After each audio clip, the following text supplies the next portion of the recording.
Gurugram news channel के YouTube channel को subscribe करें और बेल आइकन जरूर दबाएं ताकि कोई खबर रह न जाए। नमस्कार, मैं हूं सुनील यादव और स्वागत है आपका गुरुग्राम न्यूज में, जहां हम दिखाते हैं खबरें सिर्फ आपके शहर की। गुरुग्राम में 2 दिन बरसात क्या हुई, गुरुग्राम के कई इलाकों में बाढ़ जैसे हालात हो गए हैं। और ये बाढ़ जैसे हालात उन अधिकारियों की वजह से हुए हैं, उन कर्मचारियों की वजह से हुए हैं जिन्होंने समय पर ध्यान नहीं दिया, जिन्होंने शहर के नालों को ठीक तरीके से साफ नहीं कराया। और उसकी वजह से आज हालात ऐसे हैं कि लोग अपने घरों में कैद होने को मजबूर हो गए हैं और अपने घर के बाहर भी वो गलियों में निकल नहीं सकते हैं। हालात तो इस कदर बदतर हो चुके हैं कि शहर में नाव चलाई जा सकती है। गुरुग्राम के डीसी ने एक ऑर्डर जारी किया है कि अगली आने वाली 15 जून तक अगर किसी स्कूल, किसी सोसाइटी, हाउसिंग ग्रुप्स ने अगर अपने इलाके में रेन हार्वेस्टिंग सिस्टम को या ड्रेनेज सिस्टम को साफ नहीं कराया तो उनके ऑक्यूपेशन लेटर रद्द किए जा सकते हैं। लेकिन डीसी साहब ऐसा ऑर्डर देना भूल गए कि अगर किसी सरकारी कर्मचारी की लापरवाही की वजह से गुरुग्राम में जल भरा हुआ, कहीं पर वाटर लॉगिंग हुई, तो उसके खिलाफ क्या कार्रवाई की जाएगी। ये तस्वीरें देखकर आप खुद अंदाजा लगा सकते हैं। ये तो केवल एक इलाके की तस्वीरें हैं। अगर सोचिए कि पूरे गुरुग्राम शहर की बात की जाए तो गुरुग्राम के अलग अलग इलाकों में इस तरह के हालात बने हुए हैं। कहीं सड़कों पर गड्ढे बन रहे हैं तो कहीं पर घुटनों से ऊपर पानी भरा हुआ है। अब सवाल ये उठता है कि ऐसा शहर जो पूरे हरियाणा को 75% लगभग रेवेन्यू देता है, सिर्फ गुरुग्राम सिटी, लेकिन बावजूद उसके यहाँ पर इस तरह 2 दिन की बारिश में ही हालात बदतर हो जाते हैं। और इसको साइबर सिटी कहा जाता है। इसको अब स्मार्ट सिटी में शामिल करने की कोशिश की जा रही है कि स्मार्ट सिटी इस शहर को बनाया जाएगा। लेकिन इस तरह के हालात देखकर लगता है कि गुरुग्राम में सड़कों पर गाड़ियों की बजाय नाव चलानी चाहिए ताकि लोगों को आने जाने में कोई समस्या तो ना हो। हमारे विशेष संवाददाता योगेश कुमार सेक्टर 9 के इलाके में पहुंचे, जहां पर ये ऐसे बदतर हालात बने हुए हैं, और वहां के लोगों से बातचीत की। क्या कुछ उनका कहना है, कितनी परेशानियां उन लोगों की हो रही है, वो आप लोगों को सुनवाते हैं। उम्मीदों पर पानी फिरने की कहावत तो आपने सुनी ही होगी। ये कहावत सत्यार्थ होती है गुरुग्राम में रहने वाले उन लोगों के ऊपर जिन्होंने बड़ी उम्मीदों के साथ अपना आशियाना बसाने के लिए लाखों करोड़ों रुपए खर्च किए, लेकिन परिणाम क्या निकला, वो आशियाने अब गटर में डूबते हुए नजर आ रहे हैं। ऐसा हम इसलिए कह रहे हैं कि अभी पिछले ही दिनों में जो बारिश हुई थी उसके बाद सेक्टर 9A में हालात ये हो गए हैं जैसे यहाँ बाढ़ आ गई हो या फिर नदी किनारे कोई गांव या शहर होता है और वो पानी में डूब जाता है। आप तस्वीरों के माध्यम से देख सकते हैं कि किस तरह से जलभराव की स्थिति यहाँ पर बनी हुई है। पूरा सेक्टर 9A पानी में डूबा हुआ है। घरों में जाने के लिए रास्ते नहीं बचे हैं, सड़क नहीं दिख रही है। यहाँ से आने जाने के रास्ते का पता नहीं चल रहा है कि कहाँ से आया जाएगा और कहाँ से घर से बाहर निकलकर मार्केट तक पहुँचा जाएगा। एक और कोरोना जैसी महामारी के डर से लोग घर में छिपे हुए हैं। कारण यह है कि कहीं बाहर निकले तो कोरोना की चपेट में ना आ जाए। ऊपर से इस तरह गंदगी घर में घुस रही है। कहीं ना कहीं बीमारी का डर जो है यहाँ के लोगों में बना हुआ है। लगातार वो अलग अलग विभाग, जीएमडी, निगम, इन सभी विभागों में वो शिकायत दे चुके हैं, लेकिन अभी तक किसी भी अधिकारी के कान में जूं तक नहीं रेंगी है। यहाँ पर रहने वाले लोग यहाँ पर साथ हैं जो बुजुर्ग हैं, जिन्होंने तकरीबन अपनी जीवन की सारी संपत्ति इस आशियाने में लगा दी, इस उम्मीद के साथ कि गुरुग्राम में रहेंगे, आधुनिक शहर में रहेंगे। सर, किस तरह की परेशानी अब हो रही है? सब ये परेशानी 3 साल से देख रहे हैं। पिछले साल भी सभी अधिकारियों को कह चुके हैं पर किसी ने हमारी सुनाई नहीं करी। अब सगड़ी अपने बच्चों को गांव से लेकर तो इसलिए आए थे अगर बच्चों को अच्छा जीवन देंगे, पर जो आज हालात ये है कि सुबह शाम बच्चों के ताने और सुनने पड़ते हैं। इससे बढ़िया तो हम गांव में रहते तो ही बढ़िया रहते। तो हम तो आज यहाँ ना पीने का पानी, आज जो पानी 4 दिन से आ रहा है, सीवर का पानी अब आ रहा है, पर अब कहाँ जाए तो जाए कहाँ। अब जो पानी हमें मिल रहा है उसको उबाल के हम पीते हैं। ना हम घर में जा सकते हैं। कोई मेहमान आ जाए तो उसको बताते हुए शर्म आता है कि हम यहाँ रह रहे हैं। तो हम तो कहते हैं हमारे को कोरोना हुआ पड़ा है, आप फिर आना। पीछे मेरा रिश्तेदार आना था, मैंने ये कह दिया भाई हमारे को तो कोरोना हो गया, प्लीज़ आप फिर आना जी, हम आपको दुखी नहीं करना चाहते। तो हम गवर्नमेंट से हाथ जोड़ के रिक्वेस्ट यही करना चाहते हैं, कोई सुनने वाला हो तो अधिकारी हमारी सुने और हमें इस बीमारी से, इस गंदे पानी से निजात दिलाए। अनिल जी, कितने विभागों में शिकायत की जा चुकी है, क्या अधिकारियों का जवाब आया है? पहले तो मैं आपको बताना चाहता हूँ, जो पानी भरा है ना, ये बारिश का नहीं है, ये गंदे नाले का है। बारिश का होता तो ये उसी दिन सूख जाता। एक नाला चलता है गंदा और इसने पूरे सेक्टर को पानी भर रखा है। अच्छा, समस्या ये है कि अगर निगम में आप शिकायत करते हो तो बोलते हैं जीएमडी का एरिया है नाले का, जीएमडी जाते हैं तो कि हमने निगम में फॉरवर्ड कर दिया है। और सबसे बड़ी समस्या क्या है सरकार में कि जो अधिकारी है ना वो ध्यान नहीं देते। वो किसी समस्या पे आरडब्ल्यू जाए, पार्षद से इन्होंने बात की है बुजुर्गों ने, तो वो कहता है हमारी तो कोई सुनता ही नहीं जी, अधिकारी सुनता ही नहीं। अब तो दूसरी समस्या ये है, यहाँ पे जो पानी जो सप्लाई का पीने का आ रहा है वो बिल्कुल ही काला आ रहा है, ना आप पी सकते ना नहा सकते उसमें, और कोई अधिकारी यहाँ सुनता नहीं है।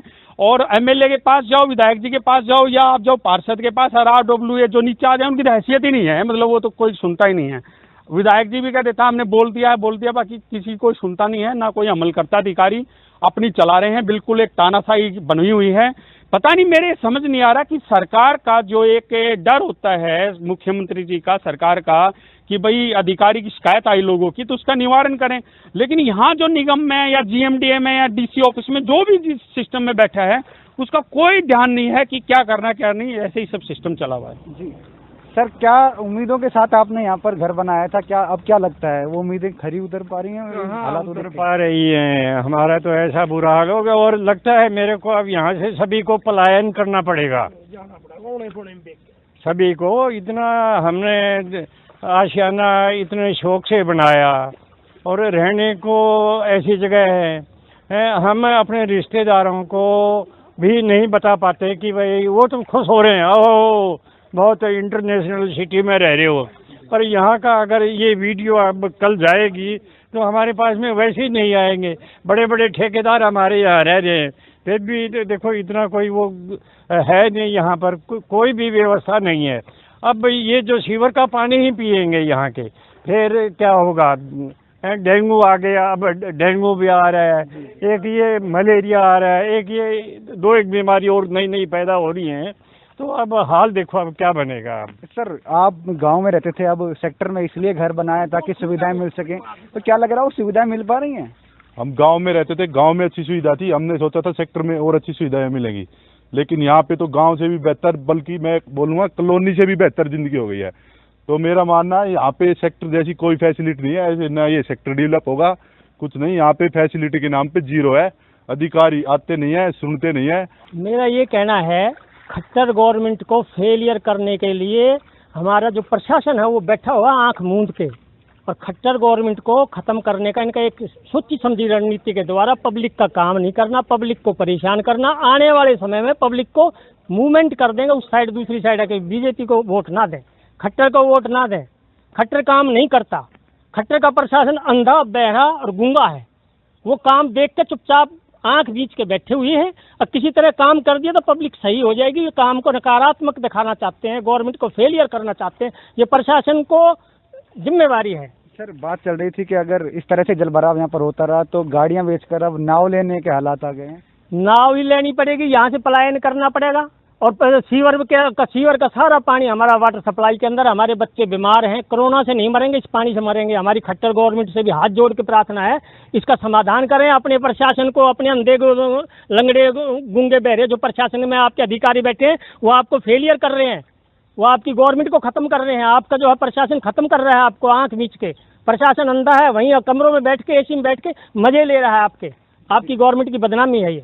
जी, अब मैं आपको वो नाले की तस्वीरें दिखाना चाहूँगा जिस वजह से यहाँ पर जलभराव हो रखा है। ये वो नाला है, हालांकि यहाँ प्रिपेयरिंग चल रही है, और कारण ये है कि जो रेलवे ब्रिज बनने वाला जो यहाँ से सेक्टर 9 से धनवापुर की ओर जाता है वो ब्रिज बनना है, और उसी की वजह से यहाँ पर जो है पानी की जो निकासी है वो बंद हो गई है। ये तमाम तस्वीरें आप देख रहे हैं सेक्टर 9 इलाके की, जहाँ जलभराव की स्थिति इस कदर हो गई है कि अब यहाँ के रहने वाले लोग अब गाड़ियाँ बेचकर नाव लेने के लिए विचार कर रहे हैं, और दूसरा ये भी विचार कर रहे हैं क्यों ना यहाँ से पलायन करके अपने गांव वापस चला जाए। और आप सोचने वाली बात यह है कि गांव से निकलकर सेक्टर या शहर में लोग इसलिए आते हैं ताकि उनको सुविधाएं मिल सके, आधुनिक शहर से जुड़कर वो आधुनिक जीवन जी सकें। लेकिन हालात इस कदर बदतर हो चुके हैं गुरुग्राम में कि अधिकारी सुनने का नाम नहीं ले रहे हैं। लगातार यहाँ पर शिकायत जीएमडीए और निगम को दी गई, लेकिन सभी अपना पल्ला झाड़कर ये कह रहे हैं कि ये हमारा नहीं, दूसरे विभाग का काम है। अगर इसी तरह से अधिकारी लगातार पल्ला झाड़ते रहे तो साइबर सिटी एक दिन सुनसान सिटी होने में देर नहीं लगेगा। कैमरामैन मोनू के साथ योगेश कुमार, गुरुग्राम न्यूज। गुरुग्राम शहर में बहुत सी जगहों पर कंस्ट्रक्शन के काम किए जा रहे हैं, जो सरकारी प्रोजेक्ट्स हैं। बड़ा सवाल यह है कि जिन इलाकों में सरकारी प्रोजेक्ट्स बनाए जा रहे हैं, अधिक समस्या उन्हीं इलाकों में है। और सवाल यह भी है कि जब इन कंपनियों को कोई भी प्रोजेक्ट दिया जाता है बनाने का, तो फिर वो पैरेलल कोई भी सुविधा उपलब्ध क्यों नहीं कराते हैं? क्योंकि जहां की ये तस्वीरें हमने आप लोगों को दिखाई है, वहां पर एक रेलवे ओवर ब्रिज भी बनाया जा रहा है, जिसकी वजह से ये समस्या सामने आ रही है। ऐसे ही कुछ हालात अतुल कटारिया चौक के पास भी हों, और जितने भी तमाम सरकारी प्रोजेक्ट चल रहे हैं उनके आसपास इसी तरह के बदतर हालात बने हुए हैं। अब सवाल यह है कि प्रशासन इस सोई हुई नींद से कब जागेगा और कब गुरुग्राम की सुध लेगा? क्योंकि मॉनसून जब अगले महीने आएगा तो उस समय के हालात क्या होंगे, उसके अंदाजा लगाना भी बड़ा मुश्किल हो जाता है। इस खबर के बारे में आप हमें अपनी राय कमेंट करके जरूर दीजिएगा। साथ ही साथ आप इस खबर को शेयर जरूर कीजिएगा, ताकि ये तस्वीरें उन सरकारी अधिकारियों तक पहुंच पाए जो गहरी नींद में सोए हुए हैं, जिनके कानों पर जूं तक नहीं रेंगती है कि उनकी जिम्मेवारी क्या है और गुरुग्राम वासियों को उनको क्या सुविधा देनी है। नमस्कार। गुरुग्राम न्यूज हर सोशल मीडिया प्लेटफॉर्म पर है। हमसे जुड़ने के लिए और अपने शहर की हर अपडेट्स पाने के लिए हमें अभी फॉलो करें और बेल आइकन जरूर दबाएं। अगर आपके इलाके की कोई खबर कवर कराना चाहते हैं तो हमें इन नंबरों पर अभी कॉल करें।